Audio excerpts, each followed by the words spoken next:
Listen to The Astonishing Junk Drawer exclusively at patreon.com/astonishinglegends. I don't think people are taking time off work to hit this. You sent me some video of you dancing around the kitchen. It was amazing. Music any white drunk college kid can dance to. I'll just stick with the AI stuff. That's Rowan said that, not me. My math teacher, she doesn't explain it that well. Well, that's the hallucination, right? That's like AI hallucination. We have lives, too. Mother Shipton's cave. Rich Hatam is coming. Jim Harold is coming. I'm doing a lot of laughing, is it? Right. Astonishing Legends would like to thank Mint Mobile, Wildgrain, Squarespace, our contributors at patreon.com, and you, our listeners, for making tonight's show possible. In August of 1901, two women decided to visit the Palace of Versailles just a few miles west of Paris. A stunning royal residence that was once the ultimate symbol of the French monarchy, especially during the time of Louis XIV.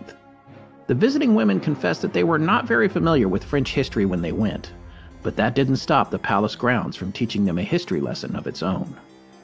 During their time there, they bore witness to a variety of characters in strange dress, as well as buildings, structures, and even anachronistic farm tools that were long since gone. It was as if they were suddenly transported back in time. They may have even crossed paths with an apparition of the Queen herself, Marie Antoinette. Charlotte Ann Moberly and Eleanor Jourdain could hardly understand what they were experiencing that summer of 1901. Only over time did they realize things were not what they had seen during their visit. They spent years researching the history of Versailles after that, even returning for more visits in an effort to understand the uncanny events that had unfolded before their eyes. In some cases, they were ridiculed for it. But to this day, the Moberly-Jourdain Incident is an enduring legend that apparently, much like Marie Antoinette, refuses to die.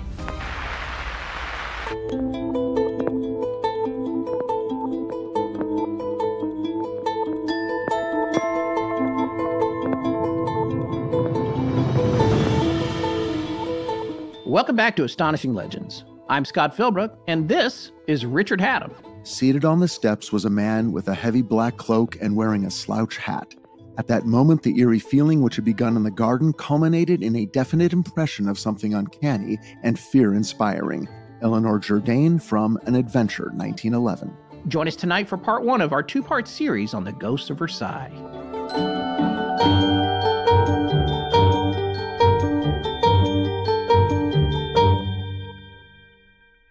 And we're back. Are you sure Forrest won't be mad that I said that? Yes. I'm sure that he won't be mad. Also, I didn't tell him. So, but That's smart. And don't ask for permission. Ask for forgiveness. Yeah, that's right. It's all set now. Well, hey, what if I wanted to say it? Well, you can say it in part two, Marie. I want her to say it in part two. That way, he's mad at both of us. And Okay, perfect. divided. Okay. And I've been working on my forest. That's what you should do. You should do a Forrest impression. I'd like to hear that, actually. On my Forrest impression of Owen Wilson. Oh, right. Wow. All right, folks. First things first, welcome to 2024. I cannot believe we're here, especially considering Forrest and I started Astonishing Legends 10 years ago in 2014. We're not quite 10 yet, but we will be in October. That is insane. And you guys hit a recent milestone. Did you guys really get 100 million downloads? Yeah, Jeez. we did. We just hit that. And that's just since we've been with Audio Boom, who we've been with a long time, but we were actually with another company for a year or two before that. So it's probably a little bit more than that. Although I have to say, just being totally honest, in the early days, metrics for podcasts were horrible. So I feel like it's probably a little bit exaggerated, but everyone's using the same bar. So who cares? Take the win. Oh, I thought you were going to say it was actually a lot more. It was like 200 million. No. It would not be more. It's probably less. Yeah, Okay. but it's, you know what? We'll take what we can get. We actually had no idea if this was going to last like 6 months or even a year. And here we are 10 years later. I can't believe it, really. It's funny because when I think about my son, when we started, he was 5 and he's now he's getting his learner's permit. So that's crazy. Oh my God. So a big thank you to all of our listeners, both new and old. Some of you have been with us from the jump, and that's truly astonishing. We heard from you on Twitter when we announced that we had gotten to 100 million, and there were a lot of Twitter handles who were like, I've been listening since day one, and I recognize. It's crazy how many of the Twitter handles I recognize, or the other people on the Facebook group and everything. So I just want to say, for people who've stuck with us that long, that's really great. I mean, I'm actually fallen out of touch with my own family, so the fact that you guys are around that's good. Yeah, I'm one of those people. I haven't been listening since day one, but I have been listening since the first time I was on, and that's when the show got good. So that's kind of where I started. I know there's ones that you skip, Rich. I know there are. You've the ones that I'm said not as on. much. Yeah. No, you know that I listen all the time in case you mention me. Yeah, right. There you go. I've been listening for a while, but I can't believe it's been 10 years. That is truly phenomenal. But where is Forrest anyways? Well, he's taken a break to take care of some stuff. He wanted me to assure everyone that everything is fine, which I'll personally confirm. He says hello, and he will be back on our next topic. Yeah, no, he's doing good. He's doing good. Actually, Forrest, that's okay that we talk about you, right? Okay, yeah. He's right here. Yeah. He's fine. It's cool, even though it does sound fishy. Yeah. Yeah, he's on secret assignment somewhere. Digging up some ghosts or some bodies or something. You just know it. Yeah. Well, we'll never know. He's a very secretive man. Yeah. Well, whatever the case, I do know that he and I both want to thank you, Rich and Marie, for standing in right now. We really appreciate you coming in to do the heavy lifting. It's much appreciated. So thanks for making yourselves available. Oh, absolutely. Although I didn't know there'd be any lifting. I thought I could just sit here. Well, in other very quick news, since we mentioned that we overhauled the store, stuff has been moving out. Here's some interesting market research. The so-called face-melting mugs that were in the seconds and mistakes section have sold out in all but one color. Now, I find this fascinating because I think there was over 100 of them in 4 colors. 3 of them have sold out, and we have 74 left in the one color that apparently no one wanted. So, yeah. What was the color nobody wanted? We had green, it was like a lime green, orange, navy blue, and black, and we still have 74 orange ones. And it's the old logo, too, by the way. I'll take an orange. Sure. Yeah, I mean, I'm not washing any of my dishes anyway, so that's good. I need somewhere to store my spare change. Yeah, there you go. It's a good thing for that. Well, you can get the orange face melting mug still for $4 plus shipping and handling. But caveat emptor, read the description real good. There are some other seconds and mistakes floating around pretty cheap in the store too. And we've also discounted a bunch of other stuff. So if you're thinking of getting something, now's the time to visit astonishinglegends.com and click on shop either at the top or the bottom of our homepage. You can find all that stuff under AL Apparel and Gear. All right, just quick, before we dive in, I do want to reintroduce you guys to our audience for people that haven't met you or heard you before. I know with you, Rich, that might be a long shot. Marie, you have not been on the show since episode 100. This is 275, so that's been a minute. That was Archipalooza. Years. Which had all our ARC researchers, the Astonishing Research Corps researchers, were on telling stories.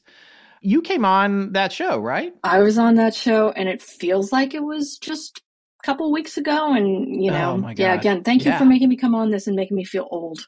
Who doesn't love that in the new year? Well, that's how we crossed paths in the first place, right? It was when you came on to be a researcher. Like, how did you first reach out to us? Because I don't even remember that. Well, I believe I had just gotten fired from a job, if memory serves, and we're just talking amongst us friends here. Yeah, I had just gotten canned from a job.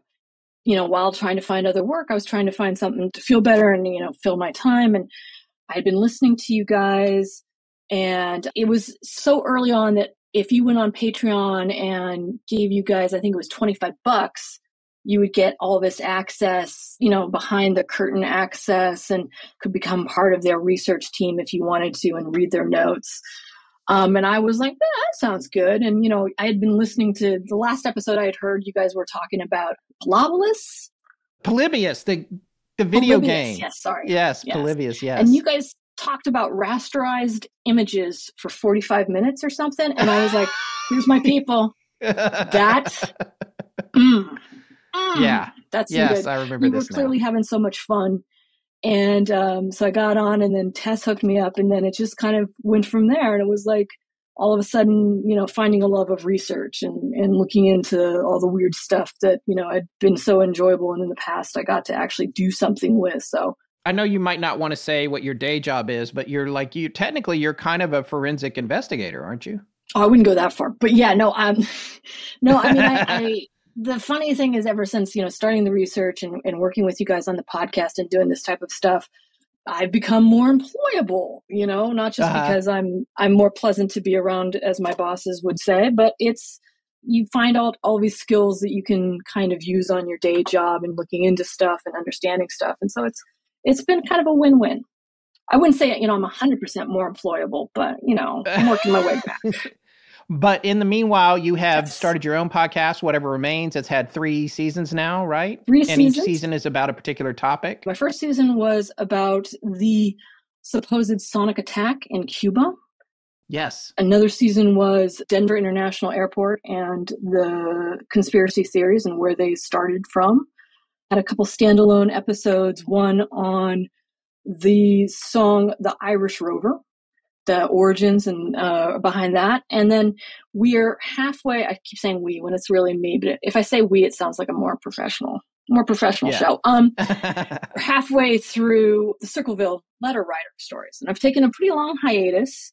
Okay. Yeah, a very long hiatus. However, we still have the second part of that coming up, which is the trial and the subsequent incarceration of the main subject. And things really get interesting there. So I'm getting ready to pick it back up. Yeah, and you got tapped out by 48 hours to go on 48 hours and talk about Circleville, right? Yeah, that's pretty cool. That was my big 15 minutes. That was kind of a trip, like right in the middle of COVID. I went and kind of sat in this large ballroom and had stuff all set up around me and was interviewed about the subject and was one of their, I'm air quoting this heavily, experts. Yeah. It was a lot of fun. And I don't know if it was something I'd want to do every day, but it was fun. And I had a good time with it. Awesome. And then lastly, you are also the co-host of a show with our good friend and also a researcher for the research group, Dr. Chris Cogswell, right? Yes. The super evil genius that is Dr. Chris Cogswell. Yeah. A Mad Scientist podcast. Been on a long time. Yes. We've actually taken a little bit of a hiatus there too within the last couple of months, just because his side hustle besides the podcast has actually started to take off. I can't say anything about it because I'm probably under NDA, but he's doing some really interesting, important stuff. Super proud of him. And I'm going to be excited to get back to the podcast whenever he's ready and the world stops needs saving. All right. And then our other esteemed stand-in co-host today, Mr. Richard Hatam. You've been on the show a lot. If folks have been listening regularly, they probably met you before. But what are you up to these days after that long writer's strike? Well, you know what they say, when Hollywood closes a door, it closes it right in your face. No, wait, they say it opens a window. Is that what it is? Yeah, no, things have been going well. Well, you know about my secret project. So yes, I do. I might know something about that. We talked about it a little bit on the Christmas show there. You weren't present, but we did mention you towards the end of the show there. You guys have been so great to allow me on your podcast. And we've been talking for years about me doing a podcast. And so finally in 2023, kind of the idea sort of gelled. So it's going to premiere in a couple of months in March, and it's a paranormal podcast. But I've got to say, and I think you would agree, Scott, this is not like any other paranormal podcast I've ever heard. It's unlike any podcast I've heard, period, frankly. So having been privy to the scripts, I greatly enjoyed it. It was a page turner. I couldn't put it down. So all right, great. So it's coming up and there will be more information coming soon. Excellent. Well, I just want to thank both you guys for coming in and helping us out right now while Forrest is indisposed for a little bit. He's going to be back on our next topic, but we both appreciate you standing in for him during this time. As if anyone could ever, but yes. All right. Well, so let's dive down into this. Okay. Well, I'm really glad. I feel like I got lucky on this topic, which you guys chose before I knew about it. But this is one of my favorite things. This, can I just sort of like say kind of what the general phenomenon is? Yeah, totally. This is a time slip case. Yeah. Time slips are so intriguing to me because they feel like they can happen to anyone. And it doesn't sound quite as scary as alien abduction. Right. And really anything to do with time or anything that seems to imply that time doesn't work the way we think it does, which is just we travel forward and that's it. That stuff fascinates me. And to me, that's where the real mysteries of our existence come in, because when time doesn't line up, either through precognition or through a time slip, it really kind of just takes reality, tosses it up into the air like a deck of cards, and now you're left sorting through the wreckage. Like, what in the world is going on here? Do you want to tell what a time slip is? Yeah, I think people have heard about this. One of the cases that I remember, and I do want to talk about if I can find it in part 2, is there's a story about this that I think a specific story, not just vague urban legend stuff, about Gettysburg, about someone going to Gettysburg and hearing like the battle or cavalry. That might also be another story that Forrest and I have talked about too, that I think took place overseas too, in the UK, where somebody was at a famous battleground and they could hear horses running on the other side of the hedges where there wasn't anything. Those are kind of time slips. There's another story that we've mentioned on the show before. I know we mentioned on a junk tour when we had our friend Gled on, who lives across the pond, about this tunnel that was being built under the Thames River. And people had said that they would go through the tunnel during the construction and come out on the other side, and it would be a different time period. And then, God. Yeah, and then they would come back in. So that's another one. And some of those are like a little bit urban legendy, and there's not a lot of details around them. But this one's different. There's a lot of detail. There's a lot of research. And the other thing that I can say about this is I'm pretty sure, I don't know if it was year 1, but maybe year 2 of the show, this was one that hit our list. It hit our story folder, the fabled story folder. We're like, we have got to do this Versailles story. And we just never got around to it. So it's nice that we're finally getting a chance to take a look at it. Ah, the fabled story folder. Yeah, there's now 3 of them. One of them has over 1,100 leads in it. The other one has like a 300. God. Yeah, we're still doing it, but like they're not all winners, obviously. It's more of a fable tome. Yeah, exactly. One of the earliest time slips I'd ever read about was in this book called The Ghostly Register. And it talks about this guy who, it takes place in New Mexico, and he was way out in the back of beyond. And I love this detail. He was cutting Christmas trees. So he literally just with his truck driving out to a remote area, filling his truck with cut trees and bringing them back into town. This is in northern New Mexico. And he was out there late. His plan was to camp out, sleep over, and then head back the next morning. And during the night, he heard in increasingly loud tones the sound of a wagon train approaching his campsite. He could hear the horses, he could hear the voices, he could hear creaking wood of the wagons, he could hear the wagon wheels, he could hear the clanking of pots and pans. It got closer and closer. It passed over him, it passed through him, and then it receded into the distance. That's the best thing I've ever heard. Yeah, that's pretty amazing. But he never saw anything. He just heard it, right? He never saw anything. He only heard it. And in fact, that particular story, I was talking about it. You and I have talked about that show that I did, Miracles, about 20 years ago with Skeet Ulrich. Yeah. We did one episode that was basically a time slip episode. I was telling that story in the writer's room, and everyone got really excited. And we just couldn't get over the notion that you could be somewhere and suddenly sort of be overcome by the past in a wave that would rise up and consume you and then recede. There was something about that just struck everyone as so eerie and yet kind of so magical. So we did a whole episode about, it took place, there was the Civil War storyline and the modern day storyline, and they kept intertwining. And people from each era were aware that something weird was happening and were interpreting it in totally different ways. What's so cool about that and like about this story is its influence was very popular when it was released, but its influence on future writers, even time slip stories like the one that you worked on, like, again, it influenced my favorite book, The Haunting of Hill House. So Shirley Jackson cites this as one of the major sort of backstories that gave her sort of the creative ideas around Hill House. All right, Rich, are you ready to help me out here? Yep, that's what I'm here for, man. Okay, excellent. So let me ask you a question. Did you make any New Year's resolutions this year? You don't really strike me as a resolution guy, but I wanted to ask God, you. No. Why set yourself up for failure?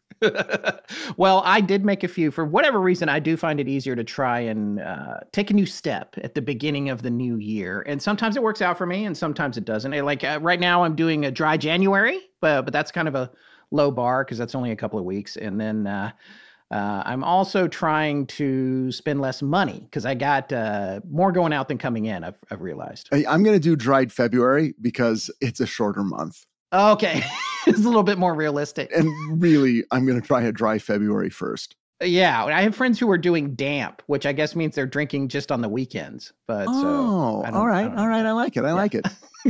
Well, apparently on average, it takes about 30 days for a person to break their New Year's resolution. So if you're like me and saving money was on your 2024 list, you might be thinking it's too hard a hill to climb, but I can tell you of a 100% guaranteed way to save money in 2024. Switch to Mint Mobile. Oh, yeah, for sure. For a limited time, wireless plans from Mint Mobile are $15 a month when you purchase a 3-month plan. That's unlimited talk, which, if you know me, you know I love, text and data, and that's only $15 a month. That's right. You know, Forrest and I switched to Mint years ago when they first sponsored us, and we've talked about this before, but we both saved literally thousands of dollars since then, especially me because I switched my whole family over to it. We were paying close to $225 a month for 2 phones back then. Now we're paying $15 a month for both of those, and we added my son, so we're saving even more. Well, look, they tell me the economy is improving, and it probably is, but if you're anything like me, it takes a minute for that to catch up at home.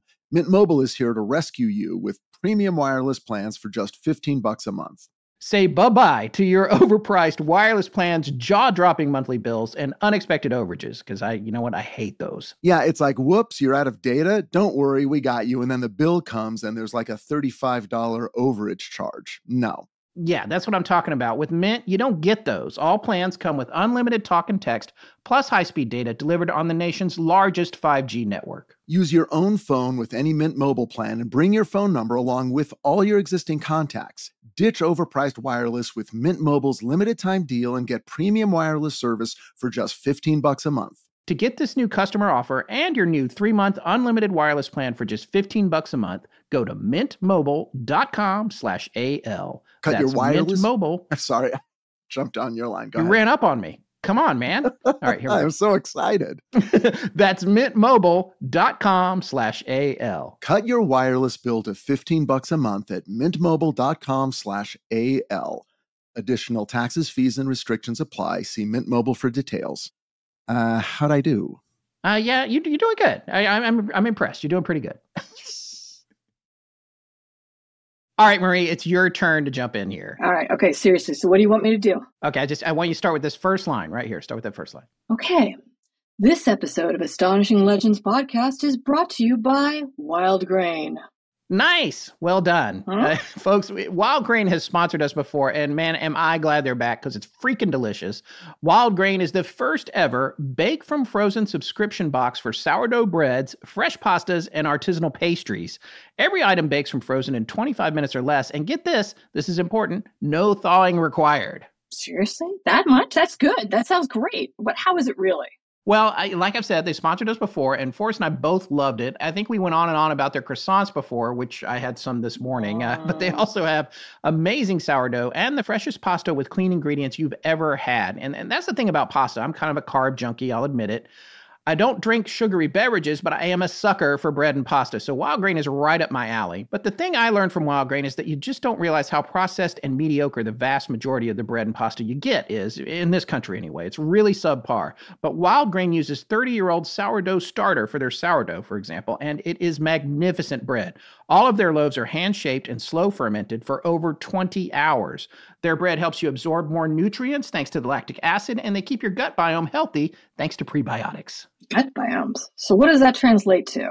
Well, I'll give you an example. The Wild Grain team just sent me a box with a plain sourdough loaf, croissants again, which I already ate, thank God, giant chocolate chunk cookies, fresh fettuccine, fresh tonarelli, a cranberry pecan sourdough loaf, and a rosemary garlic sourdough loaf, which I got hungry just listing those. Anyway, usually when I eat bread, even just in a sandwich, I have a crash about an hour later. It's like nap time, but Wild Grain's bread doesn't do that to me at all. It's easier on the belly, if that makes sense. Same thing with their pasta. You just can't beat fresh pasta. But my favorite in this batch was probably the cranberry pecan sourdough. And you can honestly make anything on that list in just 25 minutes? Yep, you just preheat the oven or boil some water for the pasta. Pop the stuff in the oven or drop it in the water. You're supposed to do that very carefully because frozen pasta, But it's pretty great. It makes fixing meals in my house a ton easier, especially with the pasta if I'm pressed for time. I'll just grab a sauce out of the pantry and have it over fresh wild grain pasta. Or if I've got a little more time, they have delicious recipes right on their website. All right, Philbrook, you sold me. How do I get it? Well, you can now fully customize your wild grain box so you can get any combination of breads, pastas, and pastries you like. And if you want a box of all bread, all pasta, or all pastries, you can have it. Plus, for a limited time, you can get $30 off the first box. Plus, free croissants in every box when you go to wildgrain.com/legends to start your subscription. I'm telling you, folks, these croissants are unreal. So you heard me. Free croissants in every box and $30 off your first box when you go to wildgrain.com/legends. Wait a second. This sounds great. I want some. Yeah, no, you're not in this commercial, Rich. Oh, come on. That's wildgrain.com/legends. Or you can use promo code legends at checkout. I'm Paul Workman from the American West History and Lore podcast. When I'm not rounding up your next Wild West tale, I'm listening to Astonishing Legends. Okay, so the first thing we need to do is go over the actual event before we dive into and sort of deconstruct who the people were, who the players were, and the things surrounding it, because there's a lot of tentacles on this. It reaches into different areas, the French Revolution and these women going together and how well did they know each other, which is something Marie knows about. But let's talk a little bit about what happened first, because we don't want to bury the lead, so we're going to try to avoid that, which is something we've been fighting for 9 years now. Again, we're drawing on a book written by the original experiencers of this event. It's called An Adventure. It was first published by Macmillan & Co. in 1911, 9 years after the story took place. There's also a more recent edition called Ghosts of the Trianon by Aquarian Press that came out in 1988. There's other reprints too. There's a lot of people, I think. I don't know if it's in public domain, but it seems like a lot of people published it. So it's not hard to find if you look it up, The Ghosts of Versailles, The Ghosts of the Trianon, and that's spelled Trianon, like Trianon.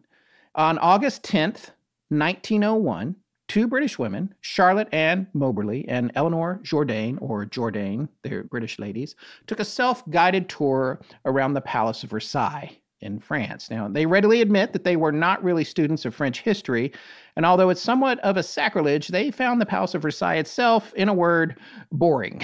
So they were just like, I don't know, whatever. So, but they had a little bit of guilt, apparently, because they were like, well, we should have read up on this a little more. We should know more about this before I think everybody's done that. Everybody's gone to some place or like, I really should have looked into this a little more before I did this touristy thing, because I don't know what I'm looking at. Right. But what's cool about this is the fact that they didn't know a lot about the history. Yes. Yeah. In retrospect, makes the story much better. That's true. That's true. So they decided, after being bored with the palace, that they were going to explore the gardens, which are expansive and amazing. And they also wanted to go back and visit Le Petit Trianon, which is a small manor house or chateau on the palace grounds, built during the reign of Louis XV and later given to Marie Antoinette by Louis XVI when she was 19. Now, keep in mind, the total amount of land here is vast. This is 30,000 acres. It makes it slightly larger than Disney World, or about 70% of the size of Washington, D.C., if you can believe that. So a little more than half the size of D.C. This is a big chunk of land. Yeah.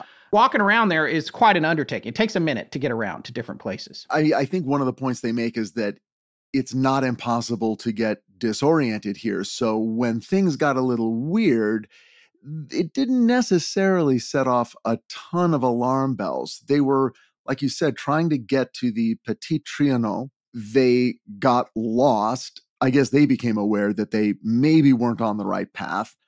They were 3/4 of a mile away from the gardens, but I think they ended up going the long way around. Boy, That's did right. they. Yeah, yeah. To the place they were trying to find, and then ultimately they found themselves going down sort of a small alley lined with trees, which again is something you would expect to see in a place like this. Now, the interesting part is when they were walking down this alley, they experienced a change in their surroundings.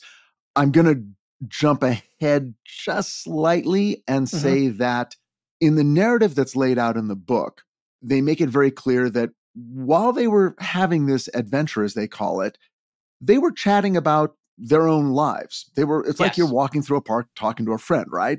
Right. And while they were doing that, they were also having feelings and noticing things and having various observations, but they weren't in the moment talking about what they were seeing or even how they were feeling. They were just continuing whatever conversation they were having. Right. Like they're on like parallel tracks of consciousness in a way, which everybody's done this. You're like, you're talking to your friends and crazy things might be happening, but you're sort of keeping that on a subconscious track a little bit. It's almost like they're driving together in a car, and you're talking and you're looking at stuff, but you're having your own conversation. So anyway, as they're walking, Moberly, woman number one, she remembers seeing a woman shake a white cloth out of a window. Okay, I guess almost like getting crumbs off it or something. And then Jourdain, woman number two, the other person, observed a farmhouse with an old plow in front of it. So they're just taking this in.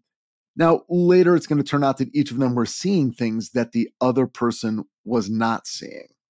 The one thing they did have in common, though, was this growing feeling of oppressive dread and sadness.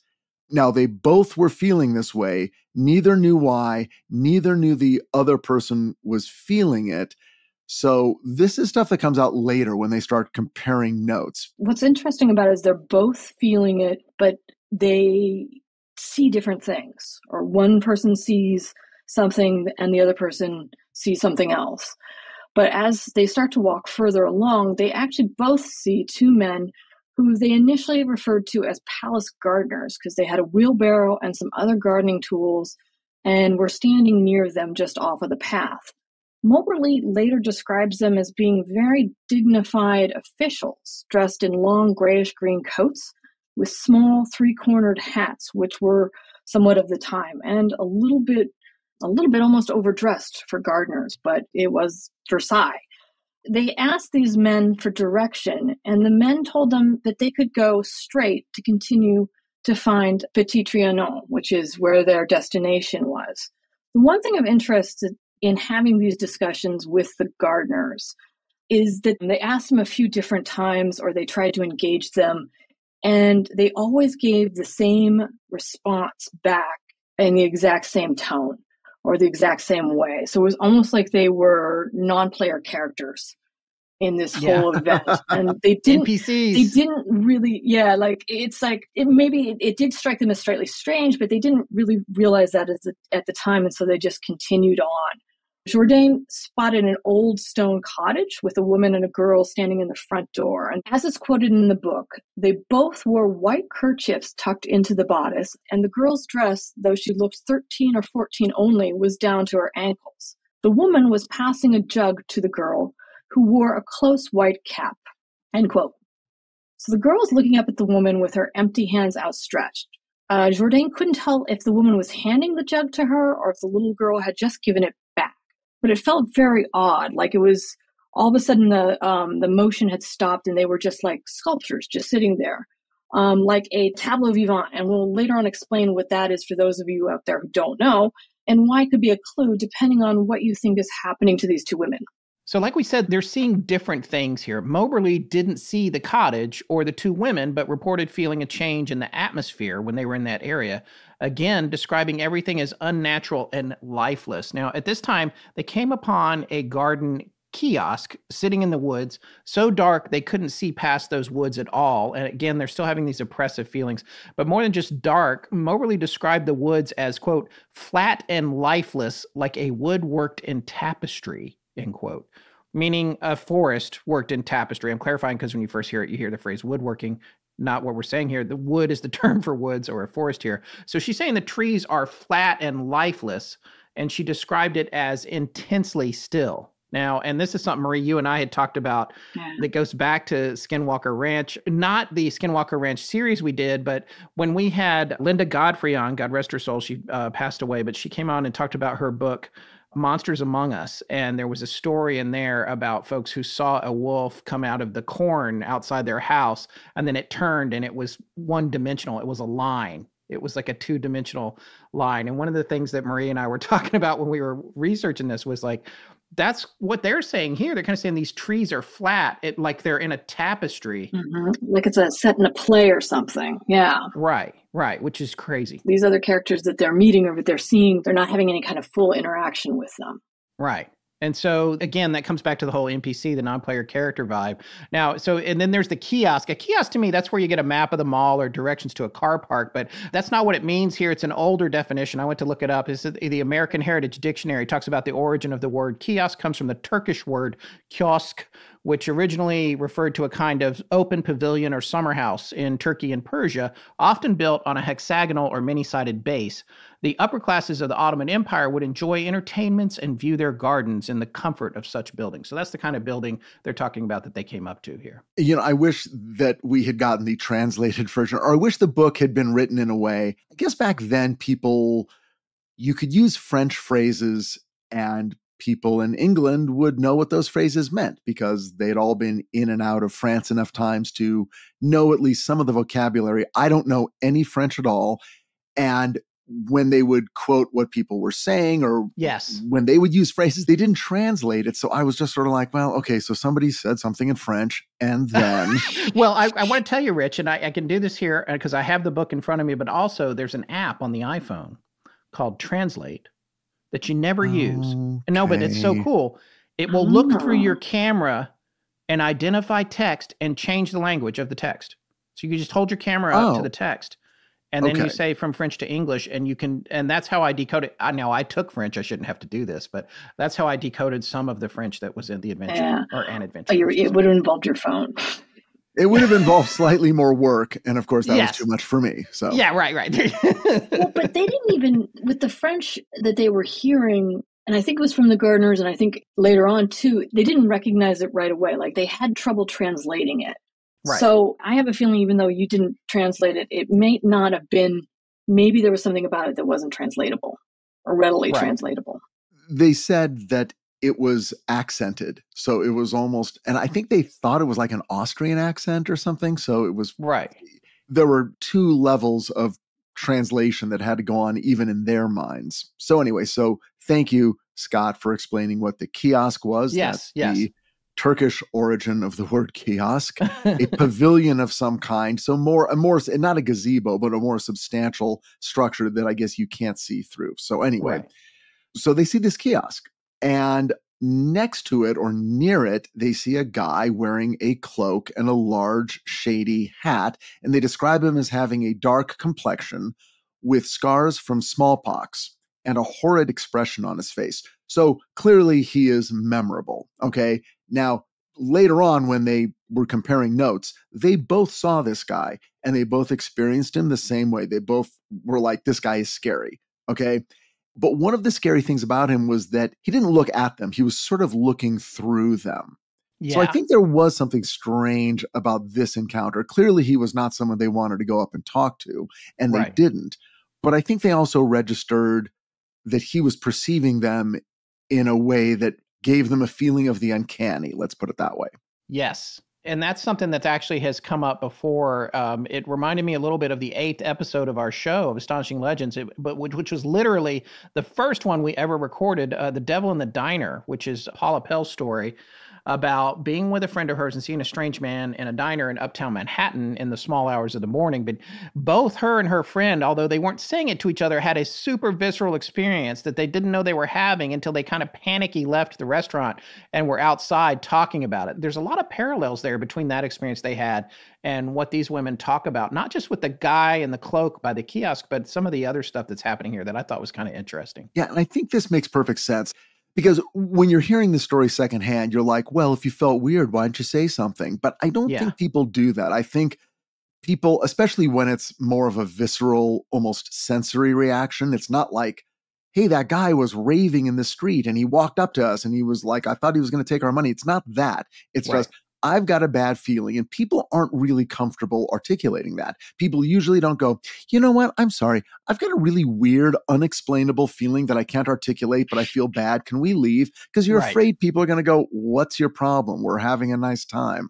I'm waiting for a coffee refill. So the fact that you don't immediately speak your feelings, I think that's pretty normal. Yeah, I agree. Around this time, Moberly then heard someone running towards them. But when she looked around, she couldn't see anyone. So she could just hear the running, but there wasn't anyone there. Suddenly, as she turned back, there was someone there, as if appearing out of nowhere. This figure struck her as a gentleman, and he said to them breathlessly, and here I'm going to go with the French, "Il ne faut pas passer par là." Something like that. Wow. Yeah. That's which means good. You must not go through there. And then he said, "Par ici, cherchez la maison," which means, or this way, look for the house. So he starts to wave frantically for them to go towards the house. And then they turn to look at the house, and he's gone. He's invisible. But they could hear footsteps running away. Again, they both remember this man, and Jourdain remembers that he wore buckled shoes. This is a pretty important clue later on for trying to understand the decade or the time period that he was dressed for. This is decidedly weird. Yeah. Right? Yeah. I mean, this is creepy. This is the wagon train. This is the noise without the people or the thing. But in this case, then the thing does show up, then it vanishes, and then the sound remains.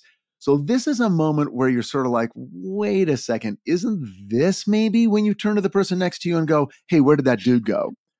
But I assume, my feeling was when I read this, that the weird sort of feeling of oppression and unreality was still kind of rushing over them. And maybe even though this was happening, they themselves were thinking, okay, I must have been distracted for a moment. And when I turned back, they were already gone. This is clearly my problem.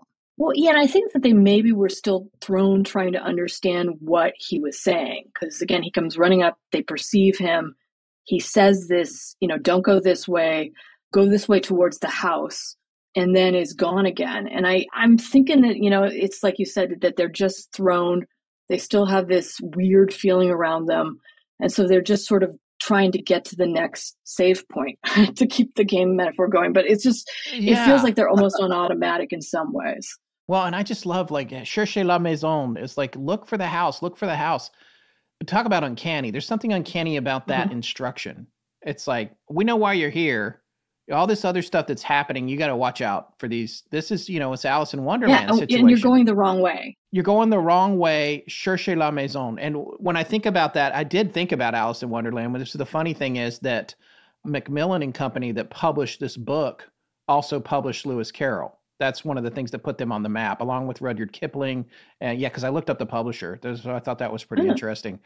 And this has that vibe a little bit of them being in Wonderland, which I did have to wonder about once I put all that together, because, these different characters coming and going and all of that stuff, there is a Lewis Carroll vibe to it in a way. Yeah, I agree. And I think it's carried throughout. So after they are told, again, by this running figure to look for the house, they start on their way and they cross a bridge where it's like a little footbridge and they can hear running water. But when they look down, they don't see where the water is coming from. So they don't see any little creek or anything like that. So they're just crossing this bridge. And again, it's sort of this uncanny thing where you're hearing something, you're looking down for it, and it's just not there. I've had this experience. There's a bike path that I ride up in Ventura. It goes from the Ventura Beach all the way up to Ojai, about 15 miles north, and comes back. And yeah, okay, I do a lot of biking. It's cool. Hey, it's no big deal. A 30-mile bike ride. Don't worry about it. You guys quit looking at me like I'm a big athlete. I'm riding up to Ojai. Yeah. But when you're going up, there's a couple of different bridges and there's a couple of different areas on this bike trail where you can hear water, but when you look down, the water is not going under the bridge at that moment. And I only bring it up because after the rains that happened earlier in the year, about a year ago, for the first time, I saw the water going under the bridge. And that's when I realized, this is for when there's like a flood practically. That's when it finally makes its way so that this bridge becomes useful. But up until now, I could only hear the water, and now I can hear and see the water. So again, okay, this is not the kind of thing where you necessarily stop everything and go, wait a second, something crazy is happening. Yeah, I think you're right. I think that there's a natural assumption of that this is a normal event. Some of this has got to be a normal event, because if it's not a normal event, what else could it be? And the other thing is that the landscape here is not real extreme, and it's also super manipulated. They're regularly moving the ponds around, moving the trees, changing things. I mean, not regularly, every couple of decades, but when something's hundreds of years old, that's regularly. But they are manipulating the landscape here But, we're not looking at like a deep ravine necessarily or anything like that. And what happens is, the king comes along and is like, I don't like that hill. Move it over there. There's some things happening. But sorry, I digress. True. When we moved into the house, we there was a swimming pool and we had it moved 5 feet over. Yeah, there you go. Yeah, but now it's nine. But I'm thinking of actually having it moved back. Finally, the two women, they reach the Le Petit Trianon, where Moberly sees a woman sketching on the grass in front of the chateau. We say chateau, but it is actually a pretty, I would call that more of a chateau. That's like it looks like a mansion. Yeah, for us. Good for the sized peasants, mansion. It's a mansion. Yeah, exactly. So they see some of this woman. She's set up. They thought that she was sketching because she was sitting on a camp stool and holding a piece of paper out in front of her as if she was looking and evaluating at her own drawing. Moberly later on will give a detailed description of the woman and would later claim that this woman that they saw was Marie Antoinette. Jourdain, however, claims that she never saw the sketching woman at all. So again, it's this weird juxtaposition of somebody seeing something, somebody hearing something, and the other person not experiencing that.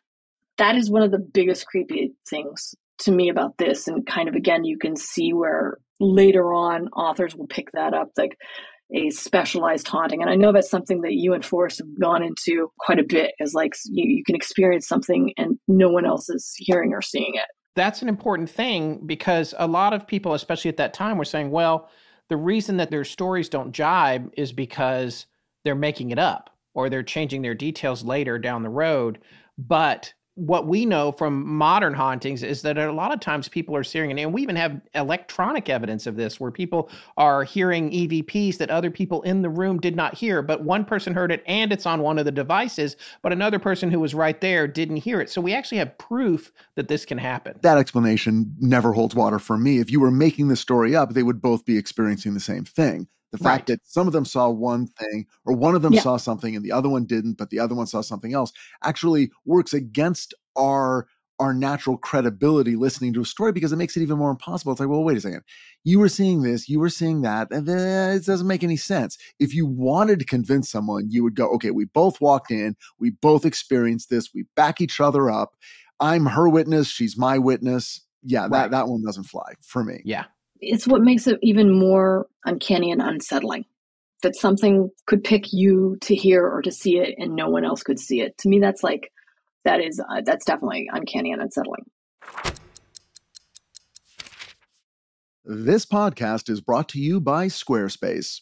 Thank you, Rich. Very well done. I've got one job. I'm not going to screw it up. All right. Well, there's still time, but you're doing great, man. Folks, if you've been listening to us for a while now, which a lot of you apparently have, then you know that astonishinglegends.com has been a Squarespace website nearly since we started over 9 years ago.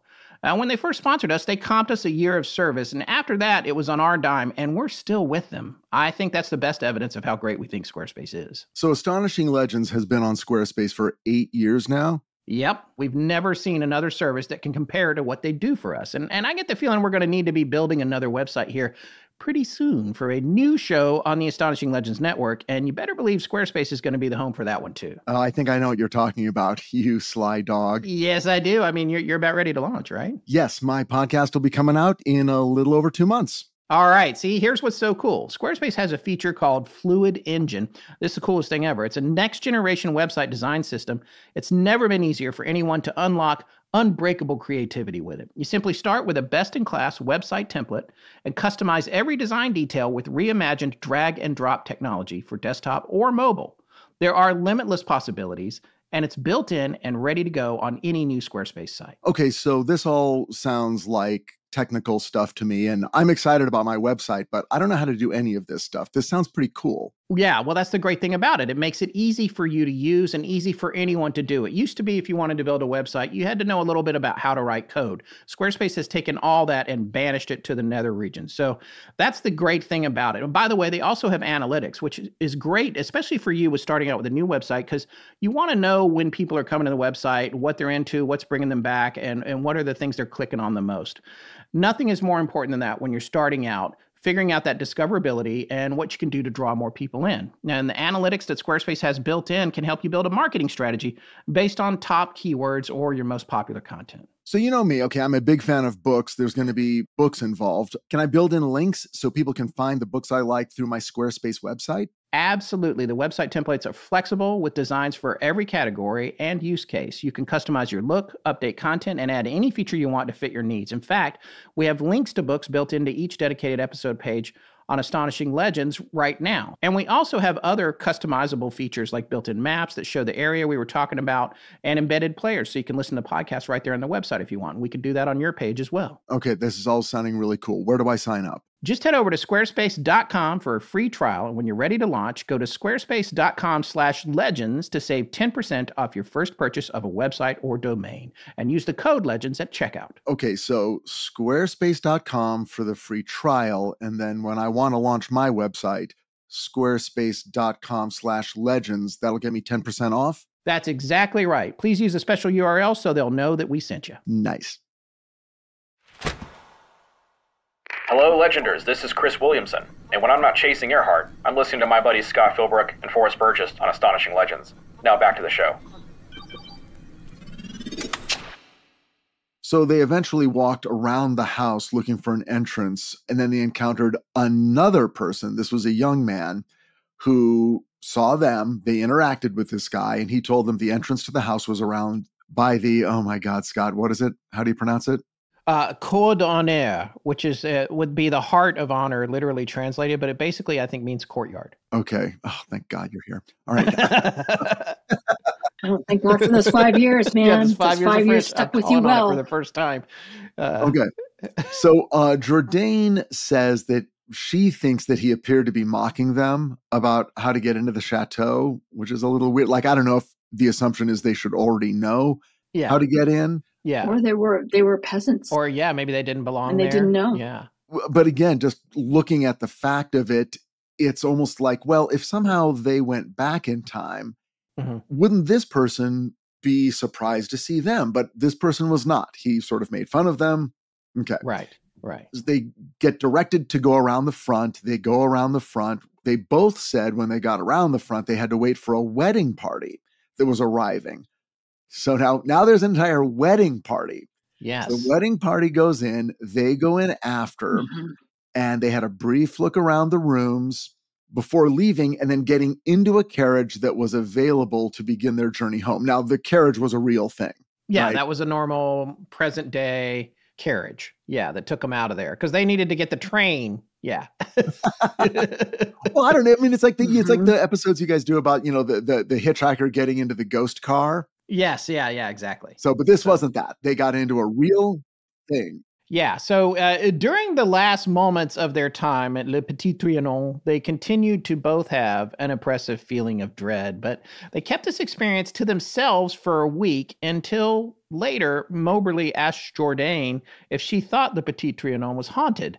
And both agreed at that time that their experience was paranormal. And the interesting thing about this, about them not talking to each other for a week about it, is this comes back to something that Forrest and I have talked about a billion times in paranormal apathy and just sort of not really being aware of the weirdness, or maybe it's almost like part of your mind is in shock about it and it doesn't accept it until later. I don't think it's that unusual that they didn't talk about it till later because I don't think they knew what was happening. Was it a week or was it longer? I thought it was 3 months. That was the first time they spoke of it was a week. I looked this up too, Marie, because the same thing. Okay. I thought the same thing. The first time that they spoke about it, whether it was haunted or not, was a week. But they didn't really start to drill down on it until several months later, until what happened. Okay. Yeah. So wasn't one of them writing a letter?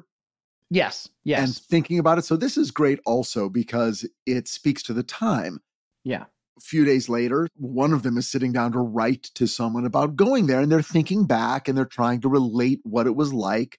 And this is how people communicated when they went on vacation. You would write a postcard or a letter, and you want to say, hey, it was great. We had the greatest time. It was so beautiful. But when they were really trying to recall how they felt, it was not beautiful and it was not great. It was friggin' weird. Yeah, it was weird. Right? Exactly. Yeah. Which is what led to the conversation. Versailles was dull, and then just haunted. And I felt horrible. Wait, did you feel horrible? Wait, did it seem eerie and scary and oppressive? Yeah. And then they have this original conversation. Now, you wonder about reports of time slips now. Again, it's that thing people talk about. You've got a phone with you. If you see Bigfoot, if you see a ghost, if you see a UFO, you take a picture of it. Now, when people travel, if they went to Versailles, they'd be doing selfies with that weird guy who came out of the house. Right. You know, there'd be an Instagram spot, you know? Yeah. And who knows what you'd get. So there is something that makes me wonder if an immersive time slip, and this is one of the most immersive I've ever heard about. Yeah. That not only went on for a long time, but then a few months later, it happened again. Yeah. But yeah, it's the kind of experience that could only be experienced then. Now, I'm not so sure. They did later write separate accounts of their adventure, and they researched the history of the Petit Trianon, and they discovered that on August 10th, 1792, 109 years to the day prior to their outing, the Tuileries Palace in Paris was surrounded and the king's guard was killed. That was the beginning of, well, not the actual, but one of the beginnings of the French Revolution. 6 weeks later, the monarchy ceased to exist. Moberly and Jourdain concluded that one of the men they had seen, the swarthy man with the pockmarked face and the dark cloak, was Comte de Vaudreuil, a sycophant to Marie Antoinette, who trusted him, but apparently with disdain, because he was a social climber and part of a cabal trying to worm their way into prominent positions in the royal household. However, at some point, the Count persuaded Antoinette to convince King Louis XVI, her husband, to allow the satirical political comedy, The Marriage of Figaro, to be performed in public. Now, the catch here being this play mocks French society, the monarchy, and the government. So Louis XVI was so freaked out by it that he had it censored, with the text rewritten to have a bunch of it, like all the action parts, take place in Spain. And the censors would not approve a public performance of it, but the king relented, possibly at the behest of Marie Antoinette, probably being prodded to let it run by the Count de Vaudreuil. It had 68 consecutive performances and was the highest grossing play in the 18th century. Georges Danton, one of the leaders of the French Revolution, said that the play, quote, killed off the nobility, end quote. It is politically divisive, and there are those who would say that the performance of it was a major instigating movement in the French Revolution. So in a way, the Count, he was born on one of the island colonies, and he was just generally kind of distrusted, but also close to Marie Antoinette. And what I read about him in the research was that he was part of, like what they said, literally the word was cabal, of people who were all just trying to, part of the entourage, right? Just trying to climb up into the court and enjoy all the spoils therein. And he was one of the ones that when the revolution started, he fled the country on horseback. He booked it out. It's interesting that they saw him, and he is sort of the precursor to what would bring down the monarchy. He was one of the reasons that, if it's true, like she listened to him, changed the king's mind, even though they tried to make it about Spain, which is kind of funny as well. And they tried to shift the narrative. And that is the instigator, one of the instigators for the revolution. And he's who they see first, or predominantly in the kiosk, in the dark hat and the dark coat. That's interesting. I did not know that was... I knew that it was a political hot button, but I did not read further to hear that it was the what lit the powder keg for it. You know, in the big picture, looking back at this first chain of events, you have these two ladies who had gone there. They experienced all of these strange happenings. People are coming and going. They're hearing sounds but not seeing things. They're seeing things but not hearing stuff. They're seeing different stuff. It's a varied experience for both of them. All right, so that's the crux of the primary event, the instigating event, the one that everyone talks about in one of the most famous time slip stories in modern human history. But that's not the end of it, though, right? Right. No, because, and this is what to me makes it unprecedented, is that a few months later, after they've sort of discussed this and realized, oh, wait a second, we were seeing different things. We both felt weird. Something was strange. Now, one of them, I think it was Moberly, has now gone back to England. And Jourdain is a teacher, a young woman who's teaching, and she has some time off over the winter break. So she decides to go back. So on January 2nd, the first day it's open to the public, she goes back to Versailles and it happens again. She has really weird experiences that geographically don't match up to what the place actually is. And it's only on a third visit that happens, I think, in 1904. I mean, it's way down the line. They both go back and realize, oh, okay, the first time we went, things were f***ed up. The second time, the one lady went back, equally f***ed. And then the third time they go back and realize, okay, we were seeing things that simply didn't exist here and should never have existed. Why do you have a look of glee on your face every time you drop an F-bomb? I know. The more disconcerted you became, the funnier it was. I know. The first it was you could just tell the face. He was like, thank God I don't have to worry about the FCC. So again, a couple years later, they both go back and they discover that their first two visits, first together and then the second lady separately, they were seeing things that should not have been there and that were not there, that could not physically have been there. But now is when they begin an investigation to see how what they saw lines up with the reality of what the place looked like at the time they were visiting, and then what it had looked like at different points in the past, trying to find moments where, wait, was there ever a house there? Were there ever woods in that other place? How did the gardeners dress 100 years ago? And because it is the Palace of Versailles, there was tons of documentation, tons of maps, tons of journals and ledgers that indicated exactly how the gardeners dressed, when performances were held. Because one of the things people have said is, well, it sounds like they wandered onto a stage set and people were in costume and they were there just to sort of lend authenticity to your Versailles experience. Like what is it, Williamsburg or something in Virginia? Have you guys been there? Yeah, exactly. That's exactly what I thought about. Because you go and you tour and then all the people come out in the period garb and they're churning butter and whatever. Right. And yes. This way to ye up. Yes, exactly. Right. They're making candles and blowing glass. And, you know, your cell phone rings and they're like, what bird is that? Oh, zounds. Zounds. In those situations, the performers have a way of interacting, and usually it involves providing information because that's why you're there. So they'll just start talking about, well, you know, here's what I do in the village. My job is this, and it's active during these months. And they go into their spiel, right? So people have suggested that that's what they stumbled into, something along those lines. Well, guess what? It's the freaking Palace of Versailles. They have a very detailed schedule of when they do performances, when they do concerts, when they have parties, when they host social activities or reenactments, and none of it lines up. So they spend the next pretty much 10 years, you know, or from 1904 to 1910, doing research, trying to line up what they saw with different moments in history to see if they can converge on a single date.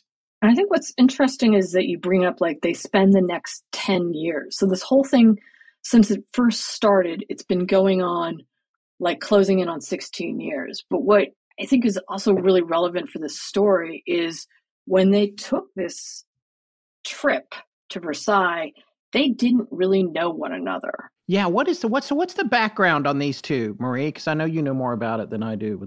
So Moberly was the headmistress principal for, I believe it's St. Hugh's College at Oxford. And so her job was to oversee the College of Young Women.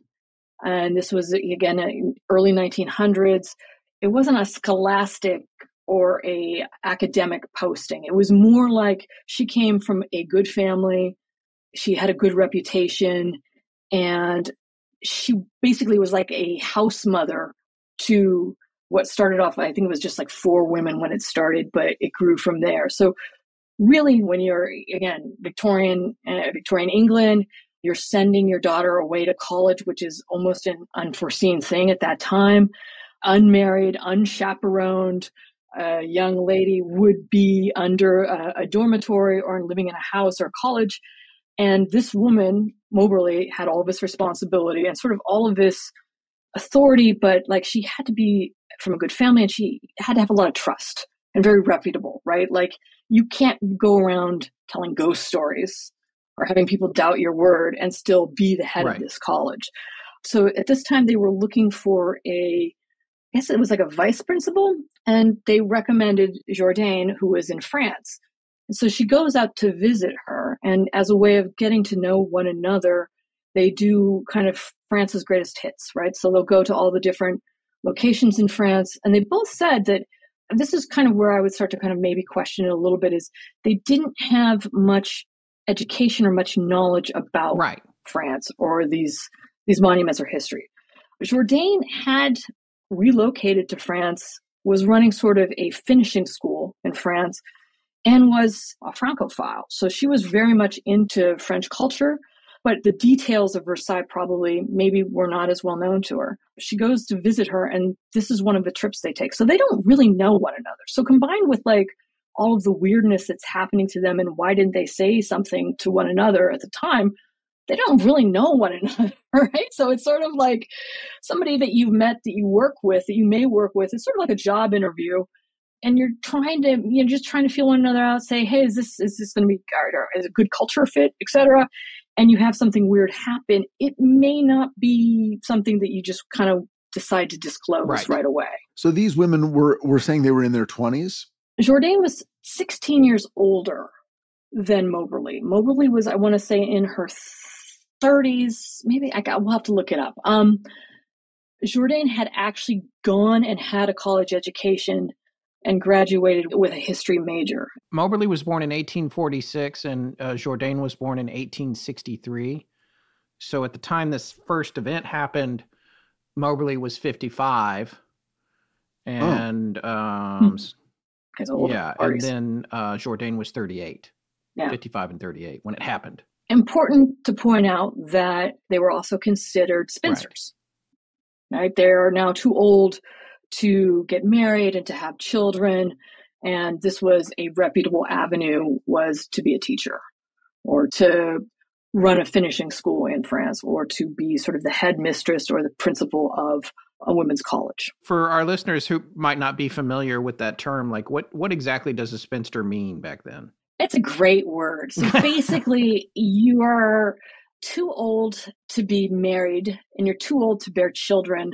There's not a lot to do with you at that point. Like you don't have a lot of options. You can't just crawl under the house and die like the dog or the cat. They have to do something with you. And you're not a widow, right? You're not a widow. So you're just sort of, the classic tropes are they're just a burden. They're just very finicky and kind of persnickety. But Moberly, like I said, did not, even though she was the principal of this college, she did not have an education.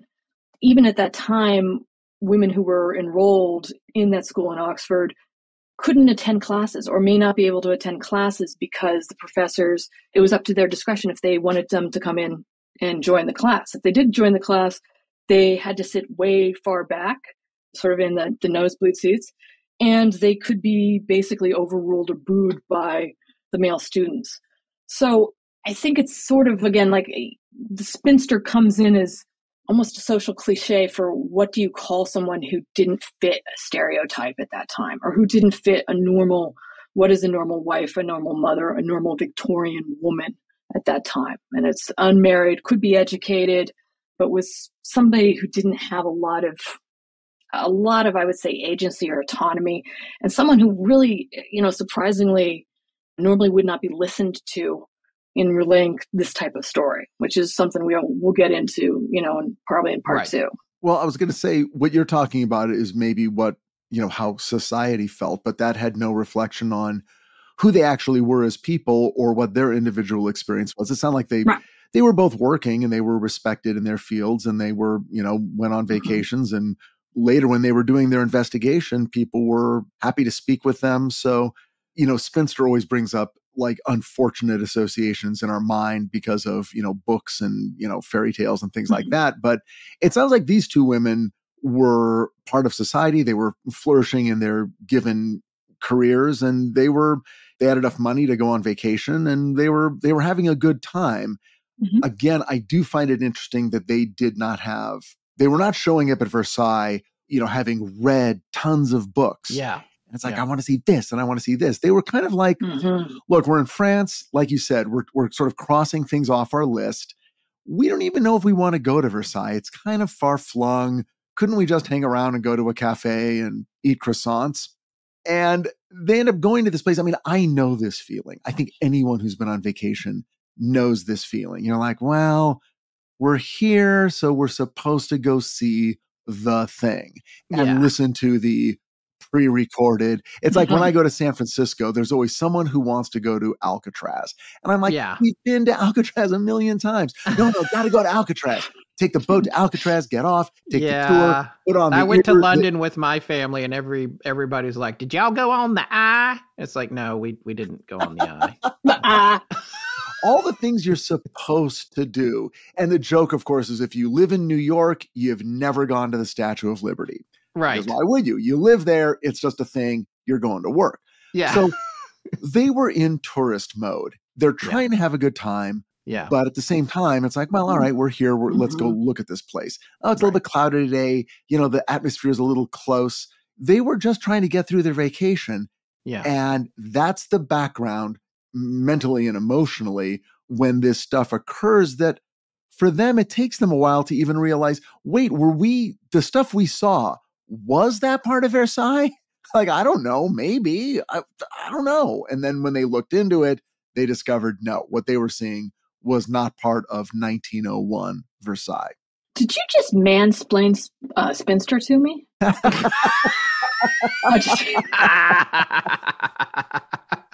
Yeah, just checking. And what's the old, but the unmarried guy is the eligible old bachelor. Yeah, right. Isn't that it? It's a bachelor. He's a bachelor. No, I agree. And I also think that, again, there was the idea of the job interview and that they didn't know one another, right? So they're getting to know one another. There must have been some kind of pressure in that as well, because this is going to maybe be her future employer. Right. And she wants, I feel like she wanted Moberly to be impressed by France as well, and was maybe playing that down a little bit. But yeah, they were just sort of checking off the boxes and going to the greatest hits. And I do love the fact that they said, we didn't think it was that great. Yeah, they're kind of bored. In other words, these were not friends from way back. Which makes what happens next even more amazing.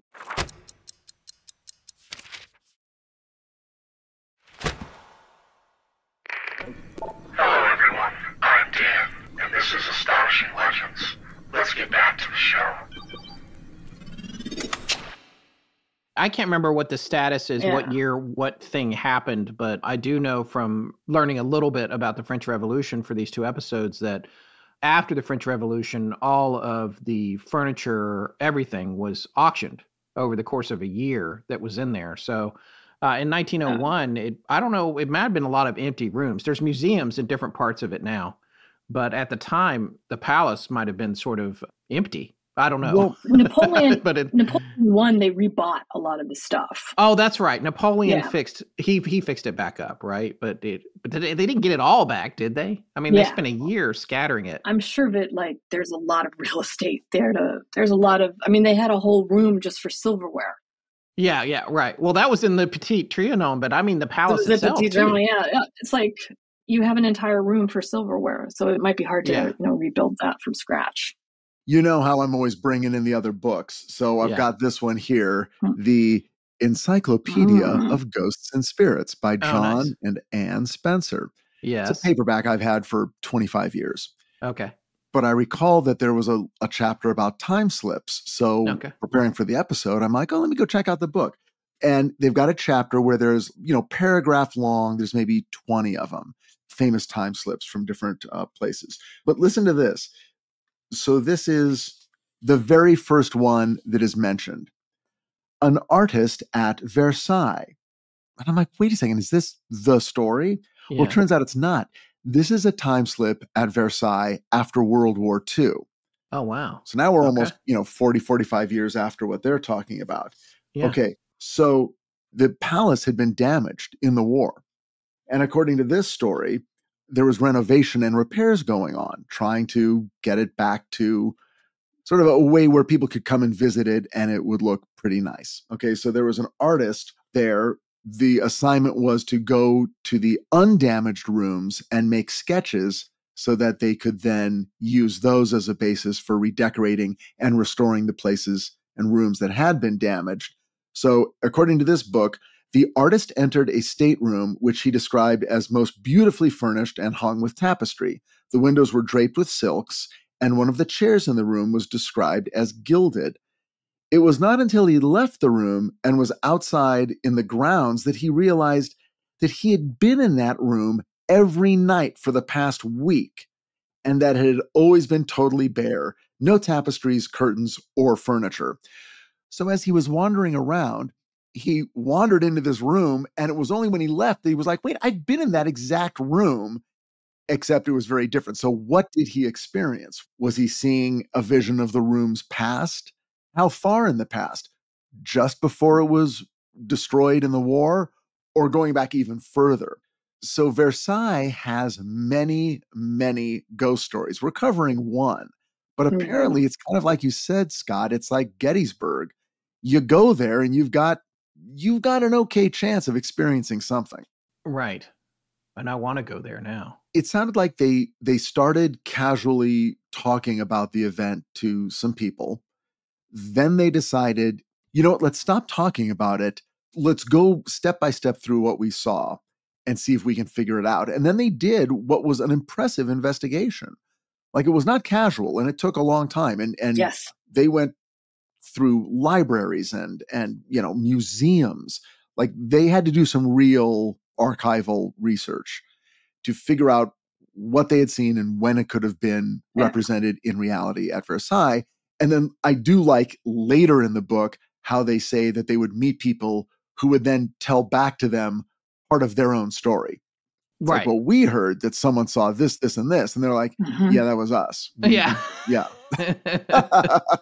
It's almost like, the snake eating its own tail, right?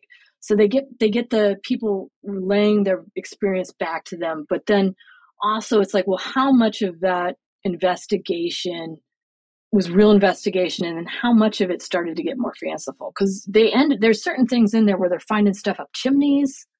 They're finding maps up chimneys. Like, it gets like, and even sort of their adamance toward it is so imaginative and impressive that it's hard to tell the difference between, or to draw the distinction between, the plausible and like where maybe they just got, I hate to say carried away, but where it became more of a fiction. Yeah.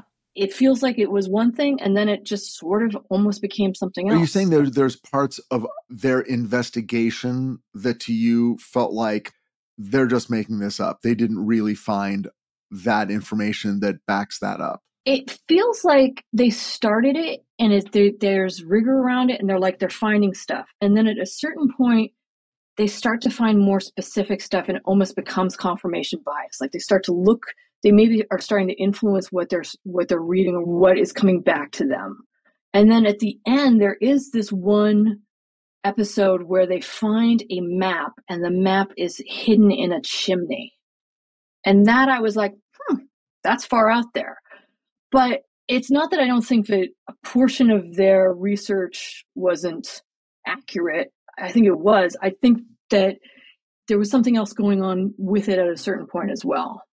The reason they started the research was because whatever the paranormal group was said, we can't publish this, we can't hold you to this or talk about this because there's not enough facts.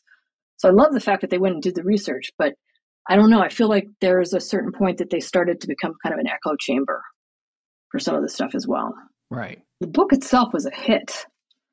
It was well read, and they definitely had a good seller on their hands. And it would have done so much better, I think, if they were men. So they were met with a lot of skepticism. They used pen names in writing the book, so they didn't disclose who they were, but they definitely were met with a lot of skepticism. There was no way that these two women could have had this experience.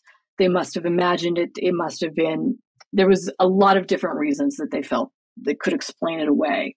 each time Moberly and Jourdain went back and kind of refortified themselves with more research and answered those questions. And in later editions, even would come out and say, well, okay, our critics, our skeptics have asked all these questions. We are now going to have an entire appendix of our answers to them. So they were very thorough on that, but there was still a huge amount of skepticism towards them. And the question is, when they were doing this research, were they trying to disprove what they saw or bolster their case for what they saw? And there have been arguments going in both directions because you're doing the same research. So it's a little bit hard to, outside of the rhetoric that they use when they describe their findings, to know, to parse exactly the motivation that they had as they went about it. For me, reading the book, it felt very straightforward. They were saying, okay, here's what we saw, here's our research, here's what the research says.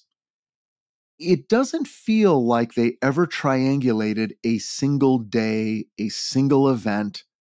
Like it never, as far as I could tell from the book, they never landed on, okay, here's our theory. It was this day, all the things match up, and it was because this was a big day. And so that's why everything was this one day. Right. They were sort of like, well, look, some of the things we saw correspond to these few years. Other things match other time periods. So we can't say we literally stepped into a memory of a single afternoon in the life of someone who lived there. The same holds true for their skeptics. Their skeptics can't disprove all of the research or all the findings either. So they're sort of left with a lot of questions. The skeptics say what they always say, which is, this is anecdotal. You're hearing a story told by two people about what they saw. Now, their research, anyone can do the research and follow in their footsteps and look at those same maps and books, but none of it proves that on the day they visited there, they actually had that experience. And if they had that experience, was it a legitimate supernatural experience, or were they tired? Had they had too much wine at lunch? Things like that. That's when I normally have those experiences. When you've had too much wine at lunch. Or breakfast. Well, there is a lot more to this story and a lot more to dig into. I actually enjoyed, I think really for the first time, and I have a college degree, but it was the first time I was learning about the French Revolution in detail for this particular series. Understanding how it actually unfolded and the disposition of Louis XVI and how they got moved around and taken off the property. And then just this idea that the women were seeing shades of that unfolding. And the other thing that I thought was interesting too was that in their research, some of the theories they had were very sophisticated theories when it comes to trying to figure out the paranormal. They were putting forth ideas that people are only just now talking about, that are almost quantum in nature, these ideas of memories and time and space kind of folding in on itself and being part of that, even though, as you just said, Rich, is this the right day, this exact day? And that doesn't necessarily really matter. It's something that Forrest and I had brought up when we were talking about the real house where the conjuring took place, of folks saying, well, this ghost couldn't have been at this house because it lived up the street. And it's like, oh, that's the rule? The rule is right. It lived up the street, so then there's no ghost? And those are those kinds of suggestions that are broader and wider that they're making about, could this have been this? Could this have been that? That's what I think is one of the most fascinating things about this case. Yeah, and it also speaks to the nature of memory.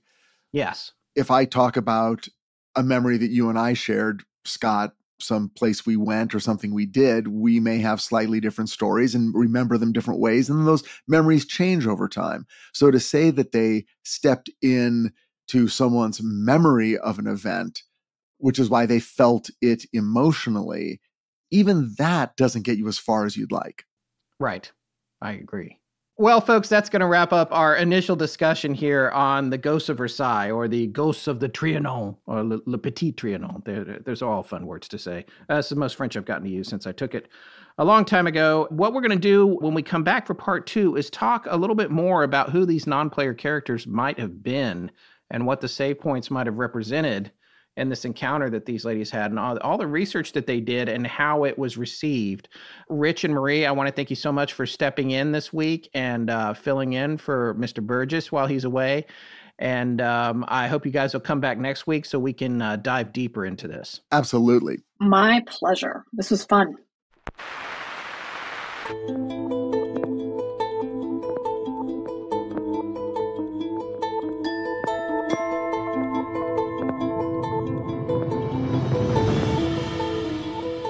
That's going to wrap up part 1 of our special 2-part series on the Ghosts of Versailles. A very special thanks to our guest hosts, Richard Hatam and Marie Mayhew. We'll be back in 2 weeks with part 2.